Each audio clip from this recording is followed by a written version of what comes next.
Well, looky here. You're about to figure out what lies under the surface of each planet in the solar system. Get into your spaceship equipped with the largest drill you can only imagine, and off you go. You start with Mercury. It's the closest planet to the Sun. At first sight, the place looks similar to our good old Moon. But after landing, you understand it's an illusion. All around your spaceship, there are craters left by meteorites. The planet's surface is littered with huge steep hills.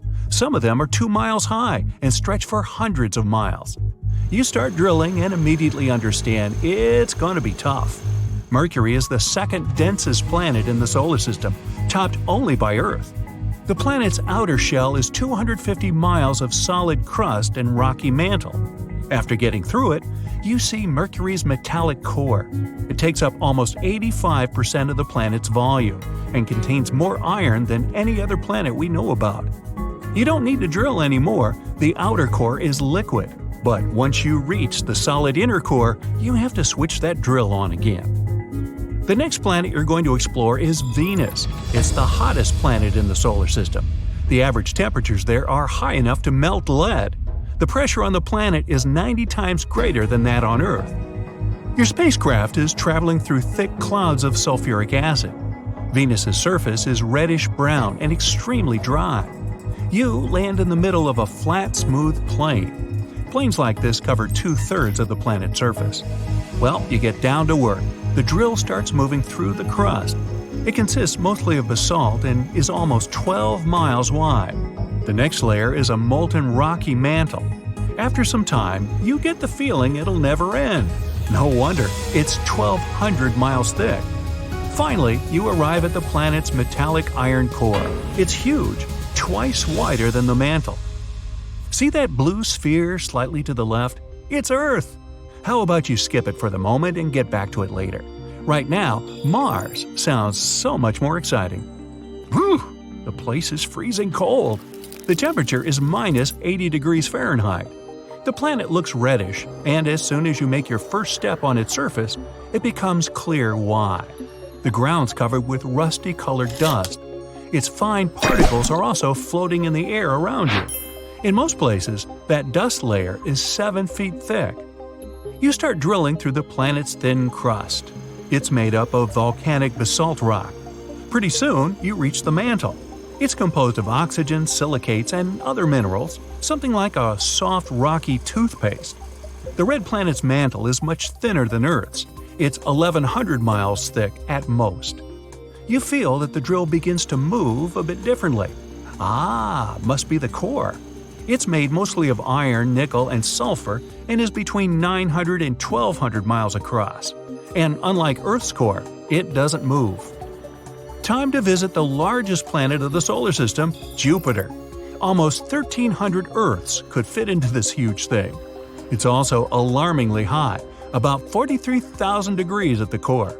But you can't land on Jupiter because it doesn't have any solid surface. The planet is a gas giant, the keyword here being gas. Your drill is also of no use, at least at first. While descending, you watch thick brown, yellow, red, and white clouds passing by. Thanks to them, the planet looks colorful and beautifully striped. You keep going deeper toward the center of the planet. Its atmosphere is made up of hydrogen and helium gas. Soon, you see the hydrogen become liquid under immense atmospheric pressure. And closer to the core, this liquid turns into a mixture of metallic hydrogen and helium. You reach something that looks like a core, but even with the help of your equipment, you can't figure out whether it's a molten ball of liquid or a solid rock 14 to 18 times the mass of Earth. Maybe, one day, astronomers will help you answer this question. The next planet turns out to be exceptionally windy, like me. The winds on Saturn travel at more than 1,100 miles per hour at the equator. From above, it looks as if the gas giant has a solid yellowish-brown surface. You get through several different layers of clouds, and suddenly, you realize you can't land your spacecraft here as well. Saturn is the least dense planet in the solar system. It has only 1/8 the average Earth's density. If you found a pool of water large enough to fit the ring planet, the gas giant would float. If you kept going down, you'd probably have found Saturn's core. It's likely to be rocky, with hydrogen and helium surrounding it. You're approaching the ice giant Uranus, which means there's going to be some surface to land on. Or not. The planet isn't solid. You fly through the upper atmosphere and sink into the liquid icy center. The ice, which makes up 80% of the planet's mass, is actually a hot, dense fluid. It consists of water, ammonia ice, and methane. This part of the planet is sometimes called a water-ammonia ocean. This ice surrounds a solid rocky core. That's where you can finally use your drill. The core's small, half the Earth's mass. Compared to other planets, it's also rather cool, a mere 9,000 degrees. You're reaching the farthest point of your journey, Neptune. It's 4 times the size of Earth, but 17 times as heavy. The bluish surface you see when coming closer is a layer of permanent clouds and swirling gas. Below this surface, there's a large mantle, liquid and red hot. The mantle is rich in methane, ammonia, and water, and equals 15 Earth's masses. At last, you have something to drill. The planet's core is solid. It consists mostly of iron and other metals. Keep drilling until you're at a depth of 4,500 miles. Astronomers are almost sure that's where you'll find a diamond layer. That's right, it rains diamond crystals there. Well, time to go back home. People have drilled pretty deep holes here, but they were never deep enough to even get through the crust. After the drills traveled 1/3 of the way, the temperature reached 360 degrees, and the equipment couldn't operate any longer. But your drill is much stronger than that. That's why you easily move through the crust. It takes up only 1% of Earth's volume and is broken into tectonic plates. They let heat escape from the Earth's interior. You reach the mantle. This layer is about 1,800 miles thick and makes nearly 84% of the planet's volume. It consists of silicate rocks rich in iron and magnesium. Well, you don't need to drill anymore. The 1,500-mile thick outer core is liquid. It consists of iron and nickel, but the pressure isn't high enough for it to be solid. You pass through the boundary between the outer and inner core. It's quite a challenge. The temperature there is 10,800 degrees, as hot as on the sun's surface, and the pressure is 3.3 million times the atmospheric pressure at sea level. The inner core is a solid ball made of iron and nickel. Its radius is 760 miles. It makes 20% of the Earth's radius and 80% of the Moon's. Scientists know what's going on under the crust of the planets that are millions and billions of miles away from us. And they don't even need to go there, drill through their surface and peek inside.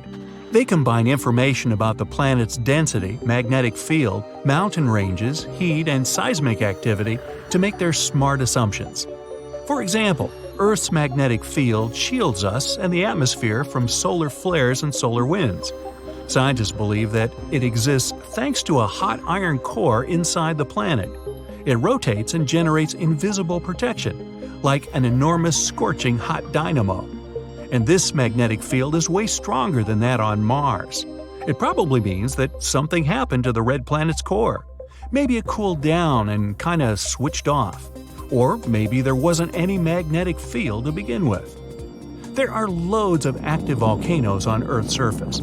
That's how scientists can conclude there must be a relatively thin crust, and the mantle must be made of liquid magma. But Martian volcanoes aren't active anymore. There could have been a hot liquid mantle under the planet's crust once, but after the volcanoes formed, something went wrong. The interior probably cooled down, or the crust somehow became thicker. Whatever it was, it successfully stopped magma from getting to the surface. And then there's also seismic activity. If many Earth or Mars or Venus quakes happen on the planet, there's a lot going on under the surface. If we talk about Earth, it's the movements of tectonic plates. Most earthquakes happen along their edges. If there's little seismic activity on the planet, it might have no plate tectonics. Then its interior is calm. Researchers also pay attention to how long it takes a seismic wave to go through a planet or how it echoes inside. It can help to get more information about the density of the crust, what the mantle's made of, and so on. But scientists have to be extremely careful with the causes of these earthquakes. Sometimes they can occur after meteorites hit the planet, and it has no connection with the processes going on under the surface. Of course, these last two methods will only work with rock planets, mainly because gas giants have neither volcanoes nor seismic activity. Boy, all this talk about thin crust and thick crust is making me hungry. Hey, you up for some pizza? Today, we're going to work our core, so get ready to sweat. Oops, sorry, wrong core. Hey, we've traveled far and wide, down to the Earth's inner core and up into outer space. But what if we could combine these adventures and find out what hides in the innards of other planets and moons in the solar system? With the help of this interstellar hyper drill, we can achieve that, at least in part. Coordinates are in, all systems ready, and our first destination is the Moon. Our moon, in fact. We land on its gray and desolate surface under the black sky. No blue here because there's very little atmosphere to disperse the light. The drill starts working, and we first go through the outer layer of the moon, the crust, just like on Earth. We're on the sunny side, so the thickness of this layer is only 43 miles. But were we to land on the dark side, it would be more than twice as thick. The moon is a rocky body, so its crust is largely made of silicon, iron, aluminum, calcium, oxygen, and magnesium, with much smaller amounts of other elements. Further down, we find the mantle, and it's a long and tedious journey through. This layer is about 850 miles thick. It gets hotter as we go deeper, finding composite minerals, pyroxene and olivine. They're made of iron, silicon, oxygen, and magnesium in different proportions. Finally, we break through the hard layers and into the semi-molten outer core. Another journey of about 93 miles ahead through this scalding swamp. And we dive into the iron ocean of the liquid core shell. It's nearly 60 miles thick, and the molten metal threatens to evaporate us. But this drill was made to sustain an extremely heavy onslaught. And that's how we finally come to a sudden halt. In the deepest reaches of the moon, there's a solid iron core, which is 150 miles thick. We could drill through it, but it would be unnecessary. So we just set the flag here and skip to the next planet on our drilling list. And it's Mercury. It was hot deep inside the moon, but on the surface of the smallest planet in the system, it's even hotter. That's because it's so close to the sun, of course. Alright, let's drill. Mercury has a pretty thick outer shell, which is both crust and mantle, going about 250 miles deep. Not the most fascinating journey, it's not unlike the Earth in many respects. But then, the drill stops, ramming into a solid metal wall. It's Mercury's core, which has a diameter of over 2,500 miles. It takes up to 85% of the planet's overall diameter. No use trying to drill through this one. It's fully metal and extremely dense. Skipping to the next planet, and we're on Mars now. Oh look, it's sunset here, and the sun is making the sky hazy blue. But you know the drill. I mean, we're here to drill, so that's what we do. Mars's crust is quite thin compared to Earth's, just 6 to 30 miles deep. Its composition is much the same though: iron, aluminum, calcium, potassium, and magnesium. That's one of the reasons why humans are looking to colonize the red planet one day. It's very similar to our own. We're very quick to drill through the first layer, and the second one, the mantle, is now upon us. It's a hard and rocky layer about 1,100 miles thick. Thanks to its size, Mars isn't seismically active any longer.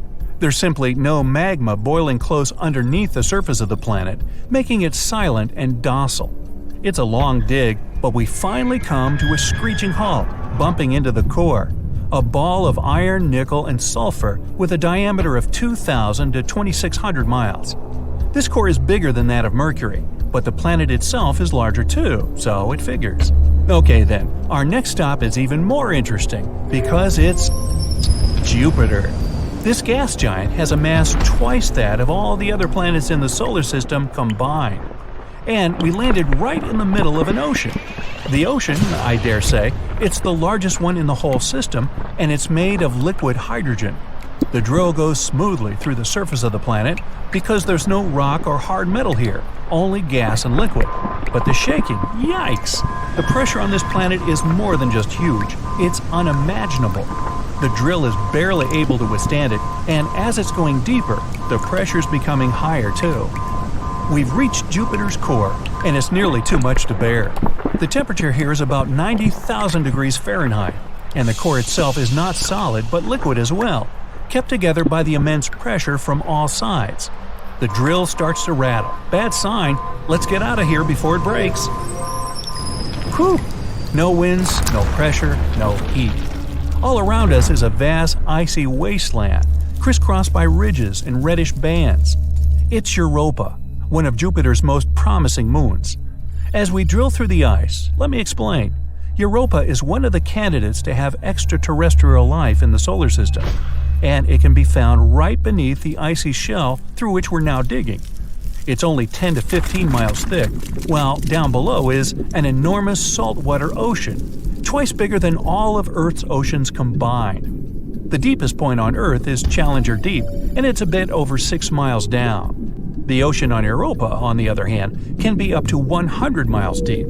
Who knows what can be lurking in that deep, dark sea? Anyway, we travel fast through the water and finally reach the bottom of the ocean. The mantle starts here, and it's made of rock, just like on Earth.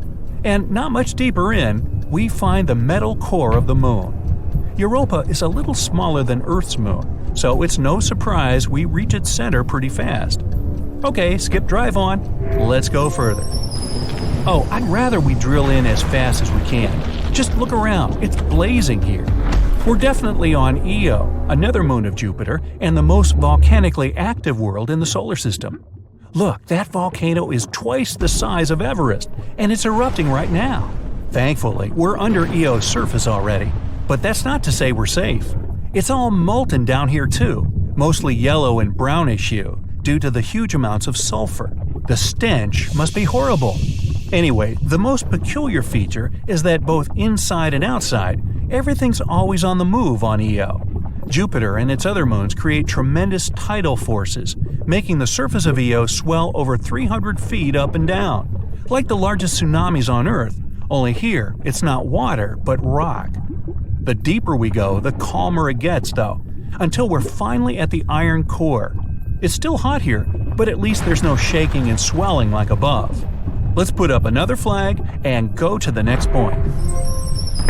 And that would be Saturn, the second largest planet of the solar system and the one best known for its spectacular rings. Not the only one to have them at all, mind you, but we'll get to it. Now, as you've surely noticed, our drill is simply falling down through the gaseous hydrogen and helium, making up most of the planet's surface and atmosphere. No need to work here, just wait and hope the immense pressure won't crush our drill to a hunk of junk. At last, the pressures become so enormous that we find ourselves in the liquid hydrogen, and here we start diving. Soon we'll reach the solid core of Saturn. Ah, here we are. It's made of iron and nickel and is actually quite small compared to the rest of the planet. Well, the last destination awaits, so come on. And here we come, Neptune. The drill immediately deploys anchors because the winds here are extremely powerful. They reach speeds 5 times greater than the most devastating hurricanes on Earth. Neptune is covered in a pretty thin layer of hydrogen and helium, just like Saturn or Jupiter, but underneath, there's much more than that. It's hot, windy, and lonely here on the outskirts of the solar system. So let's dig already. Beneath the gases, there's suddenly a bubbling hot mass of water, methane, and ammonia. Phew! These substances are hot, despite Neptune being called an ice giant. The name comes from its core. Deep inside, where we're quickly headed right now, a small ball of rock and ice sits all alone. And despite the boiling temperatures above, the ice beneath is ever cold. When you explode planets, things get red hot. Atmospheres are stripped away. Stuff is flying apart. Everything collapses. The world becomes brighter than a dozen suns. You squeeze your eyes shut and cover your ears. Your hair stands on end. The sheer power of a cosmic blast is terrifying. Some time before the explosion, you're hovering in almost complete darkness. Below, you see the moon, or what you think looks like the moon. The surface of this light-colored sphere is pockmarked with craters left by meteorites. You see huge, steep hills stretching for miles. It's Mercury, and right now, you're going to explode it. As if in slow-mo, you watch the planet fall apart. And then, in the blink of an eye, you see a wall of debris closing in on you. First, giant chunks of rock. Those are all that's left of the planet's solid crust and rocky mantle. The appearance and structure of the debris flying in your direction changes. Now, the stuff looks liquid, like splashes of quicksilver. That's Mercury's metallic core bursting apart. It used to take up 85% of the planet's volume. And finally, it's a firework of solid pieces again. It's the planet's solid core. The explosion is so powerful, it knocks Earth into a different orbit. The sun hiccups and swallows down an enormous cloud of dust. That's everything Mercury has left behind. But don't worry, our solar system won't lose any planets. This whole explosion thing is only a temporary experiment. Once you're done watching the show, you press another button, and the planet gets back together, as if you've hit rewind. You approach the next planet on your way. Its surface is hiding under a super dense atmosphere made up of carbon dioxide. If you decided to land on Venus, you'd watch thick clouds of sulfuric acid pass by. You'd see the planet's surface, reddish-brown, dry, and incredibly hot. You'd probably walk across flat, smooth plains, covering 2/3 of the planet's surface. You'd gawk at volcanoes littering Venus, all 1,600 of them. Unfortunately, you won't be able to do that because you press the button. Boom! Huge chunks of basalt fly away from the center of the explosion. That used to be the planet's 12-mile thick crust. Then you spot bright burning meteors flying towards you at incredible speed. Those are chunks of Venus's molten rocky mantle. The fire rain seems endless, maybe because the mantle was 1,200 miles thick. But that's not the most massive part of the planet. The power of the explosion forces apart Venus's metallic iron core. This core used to be twice as wide as the mantle. You reach the blue marble of your home planet. What will its insides look like, scattered in space?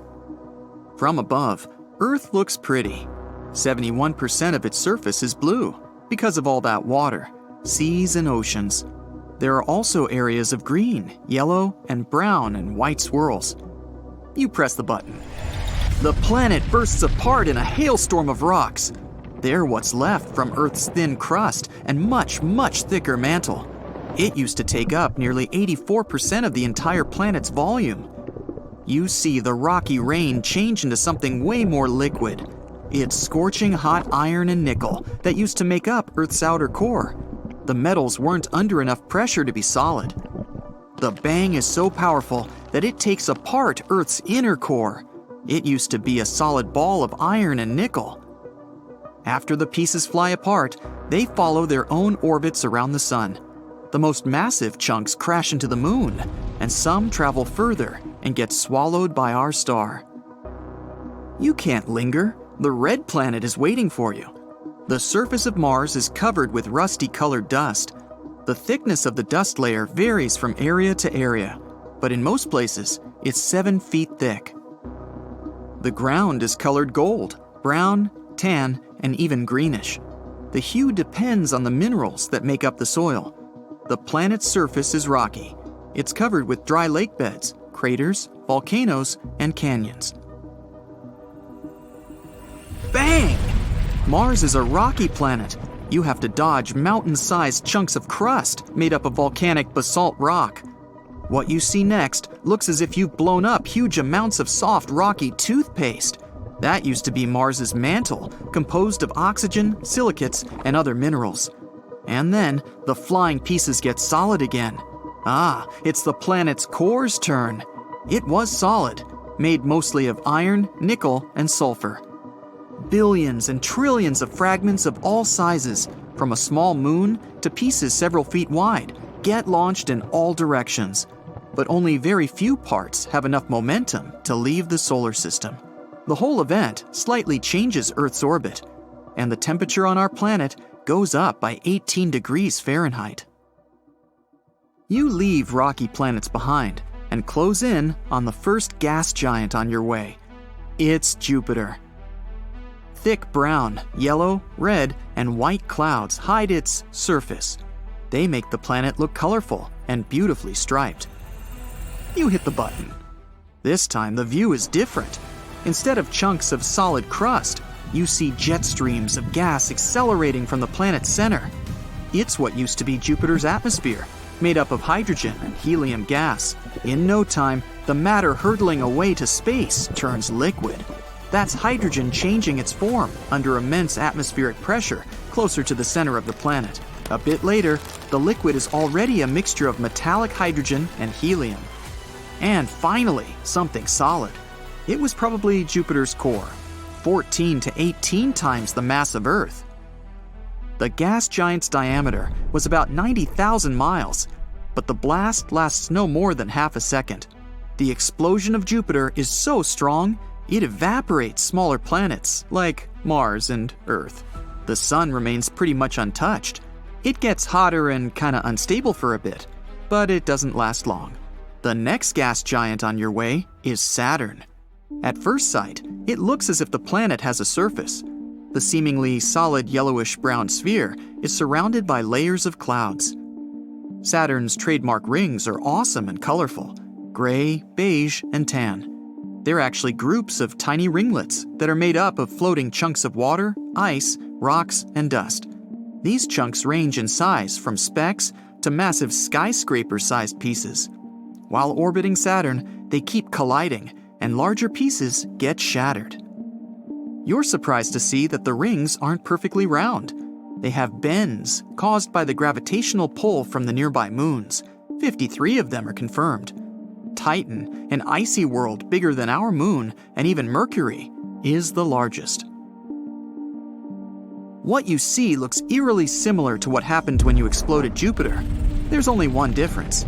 Saturn's rings break apart, sending rocks and ice flying into space at incredible speed. The largest pieces crash with the planet's moons, wiping away the smallest of them. You see streams of gas, mostly hydrogen and helium, with a bit of methane, ammonia, and water. They're moving at breakneck speed away from where the center of the planet used to be. After that, splashes of liquid matter. That's liquid hydrogen that later turns metallic. And finally, the chunks of the solid core made up of rocky materials. You're looking at a beautiful blue-green sphere of the ice giant Uranus. The planet gets this unusual hue when the light from the sun gets reflected off the planet's surface. Plus, Uranus's atmosphere is mostly hydrogen and helium, with traces of methane gas that absorb the red light. Anyway, bang! This time, it's massive blobs of ice that are hurtling in your direction first. They used to be the part of the planet's ice mantle that once made up 80% of the planet's volume. But why does this ice look liquid? On Uranus, frozen liquid isn't solid like on Earth. Ice is a hot, dense fluid made up of water, ammonia ice, and methane. It's often called the water-ammonia ocean. After the bizarre ice rain, you see solid pieces of the planet's rocky core. It used to be small, no more than half the Earth's mass. Some of Uranus's moons get pulverized in the explosion, and several even get ejected out of the solar system. The explosion also slightly shifts Neptune's orbit. And the last planet on your way, Neptune. It looks blue because of a layer of swirling gas and permanent clouds. No time to linger. Boom! The planet doesn't have a solid surface. That's why, after pressing the button, you see Neptune's liquid mantle bursting. It looks like a water-filled balloon thrown down from the 50th floor. This sends splashes of water, ammonia, and methane ices away into space. It's followed by lava-like remains of the planet's mantle. It used to be liquid, red-hot, and rich in methane, ammonia, and water. That's what's left from Neptune's solid core, made up of iron and other metals.